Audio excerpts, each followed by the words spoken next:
സത്യങ്ങളുണ്ട്, ശാസ്ത്രങ്ങളുണ്ട്. ഇന്നും നമുക്ക് തർക്ക വിഷയങ്ങളായി കിടക്കുന്ന പലതുമുണ്ട്.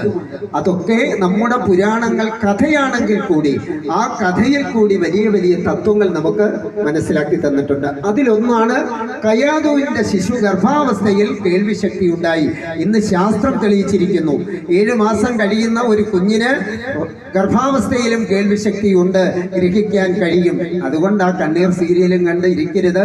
കരഞ്ഞ് കരഞ്ഞ് കരഞ്ഞ് ആ സീരിയലും കണ്ടിരുന്ന് അവസാനം കുഞ്ഞു വന്നാലോ വഴക്കാളിയും ബഹളക്കാരനും കരച്ചിലും പിടിച്ചിലും വീട്ടിലും നാട്ടിലും കൊള്ളരുതാത്തനും ഒക്കെ ആവുന്നേ അതുകൊണ്ടാണെന്നും പറയുന്നുണ്ട് ചിലരൊക്കെ. അപ്പൊ അങ്ങനെ പാടില്ല. അപ്പൊ ഗർഭാവസ്ഥയിലുള്ള ഒരു കുഞ്ഞിന് കേൾവിശക്തിയുണ്ട്. ഈ കഥ മാത്രമല്ല, മറ്റൊരു കഥയുണ്ട്. അമ്മമാർക്കൊക്കെ അറിയാം. പണ്ട് കുരുക്ഷേത്ര യുദ്ധം നടക്കുന്ന സമയത്ത് ശ്രീകൃഷ്ണ ഭഗവാൻ അർജുനന് ചക്രവ്യൂഹം ഭേദിക്കാനുള്ള കഥ പറഞ്ഞു കൊടുത്തു. അപ്പൊ അടുത്ത് ഗർഭിണിയായ സുഭദ്രയുമുണ്ട്.